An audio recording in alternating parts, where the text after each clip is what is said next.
Bonsoir à tous et bienvenue dans votre journal. Il est 19h45, nous sommes le vendredi 3 juillet. Voici les titres de l'actualité. Bonnes vacances, voilà d'emblée ce que l'on souhaite à tous les enfants qui ont quitté l'école ce soir pour 2 mois de repos sous une chaleur. En attendant, enfants et plus grands commencent à se diriger vers les lieux de vacances, notamment le bord de mer, l'Atlantique ou encore la Méditerranée. Il y a foule ce soir dans les gares. Les routes commencent également à se charger.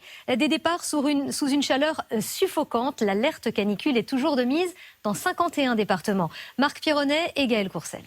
Et Gare de Lyon, nous retrouvons Jérémy Moreau. Alors Jérémy, ce grand week-end de départ n'est pas tout à fait comme les autres en raison de ces fortes chaleurs et cela n'est pas sans conséquence pour les voyageurs.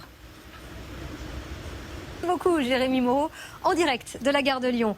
Du monde dans les gares, on vient de le dire, du monde sur les routes, dans le sens des départs. Bison futé, pic dense alors que le thermomètre est en surchauffe. Cela signifie que le risque d'accident est plus élevé que d'ordinaire. Il n'est pas inutile dans ce cas de rappeler les précautions à prendre avant de se mettre au volant. Et c'est sur ce sujet que vous nous avez posé vos questions. Première question, Franck. Quelles précautions sont donc à prendre avant de partir? Eh bien Nathalie, la sécurité. Il ne faut surtout pas prendre la route entre 12h et 16h. Faites un check-up de votre véhicule, la batterie qui doit être bien chargée, le niveau de liquide de refroidissement, le niveau d'huile, l'état de vos pneus aussi, s'ils sont usés ou mal gonflés. D'ailleurs, il vaut mieux les surgonfler, plus 0,2 ou plus 0,3 bar de pression, notamment si votre voiture est chargée. Et puis il faut se méfier de la forte luminosité qui peut provoquer, Nathalie, éblouissement ou réverbération. Donc, prévoyez une paire de lunettes de soleil. Voilà, un brumisateur également dans votre sac et puis quelques réserves d'eau. Ça peut toujours servir si vous restez bloqué longuement dans les embouteillages. D'ailleurs, installez des applis sur votre smartphone, Waze, Google Maps et Mapimaps. Elles sont gratuites et elles vous permettront de suivre l'évolution des embouteillages et puis surtout elles vous proposeront des itinéraires de contournement. Vous pouvez d'ailleurs gagner jusqu'à 20. Bon à savoir. Deuxième question, comment mieux supporter cette forte chaleur en voiture? Ça, vous faites comme moi, vous ouvrez les fenêtres. Évidemment, avec les enfants ou les personnes âgées, on le rappelle, Dernière question, avec les fortes chaleurs, faut-il s'arrêter toutes les 2 heures? Il fatigue beaucoup plus vite, sa vigilance est réduite et il est plus irritable. Attention. Alors, quand vous faites une pause, essayez de stationner à l'ombre, ça paraît évident. Et puis, naturellement, pour éviter l'insolation et la déshydratation, vous ne laissez personne à l'intérieur de la voiture. Enfin, il est également important de faire des pauses pour votre voiture. Ça évitera que le moteur ne surchauffe. Ces précautions à prendre. Et la chaleur qui s'est installée cette semaine se poursuit. L'alerte canicule, elle incite évidemment à la baignade et au farniente. Et ce sont les activités fétiches des premiers vacanciers. Les juilletistes de la première heure sont déjà arrivés dans leur lieu de villégiature.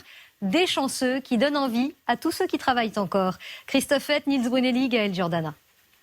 Voilà ce que l'on pouvait dire ce soir sur les départs en vacances sous la canicule. Et en cas d'urgence, Jean-Marie Le Pen n'a pas attendu longtemps avant de réintégrer le siège du Front National. Dès ce matin, au lendemain de l'annulation par la justice de sa suspension du parti, il était de retour à son bureau à Nanterre dans les Hauts-de-Seine.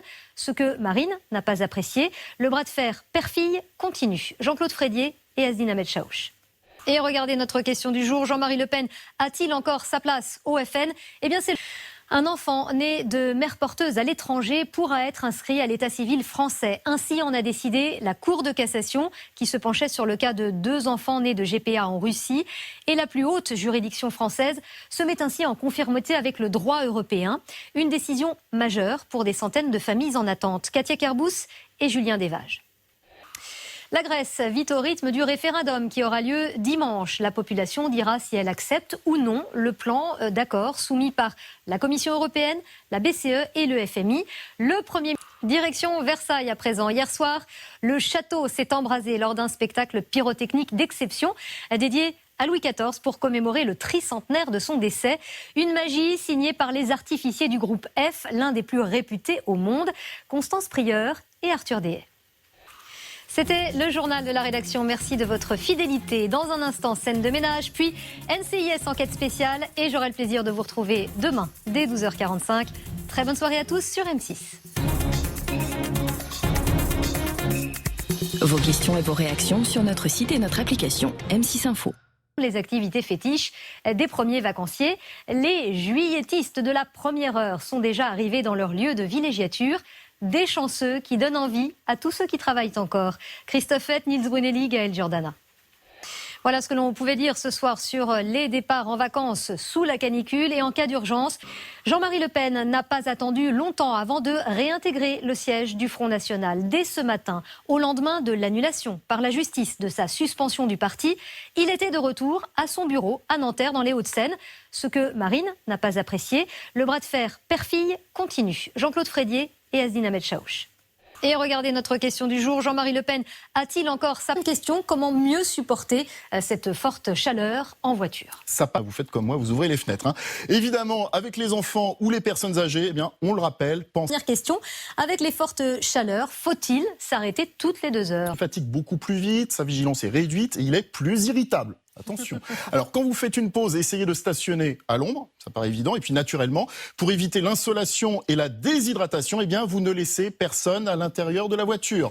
Enfin, il est également important de faire des pauses pour votre voiture. Ça évitera eh bien, que le moteur ne surchauffe. Ces précautions à prendre. Et la chaleur qui s'est installée cette semaine se poursuit. L'alerte caniculaire, elle incite évidemment à la baignade et au farniente. Et ce sont...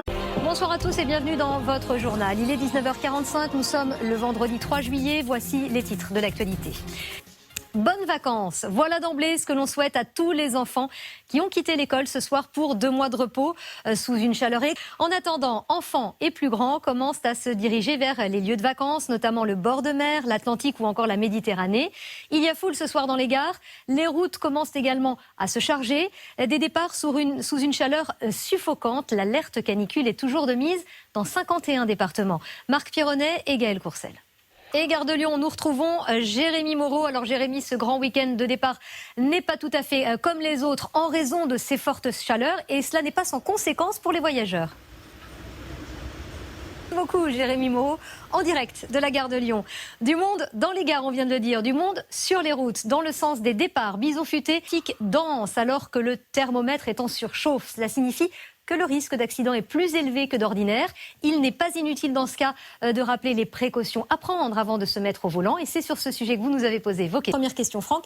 Quelles précautions sont donc à prendre avant de partir? Eh bien Nathalie, la sécurité. Il ne faut surtout pas prendre la route entre 12h et 16h. Faites un check-up de votre véhicule, la batterie qui doit être bien chargée, le niveau de liquide de refroidissement, le niveau d'huile, l'état de vos pneus aussi, s'ils sont usés ou mal gonflés. D'ailleurs, il vaut mieux les surgonfler, plus 0,2 ou plus 0,3 bar de pression, notamment si votre voiture est chargée. Et puis il faut se méfier de la forte luminosité qui peut provoquer, Nathalie, éblouissement ou réverbération. Donc, prévoyez une paire de lunettes de soleil. Voilà, un brumisateur également dans votre sac et puis quelques réserves d'eau.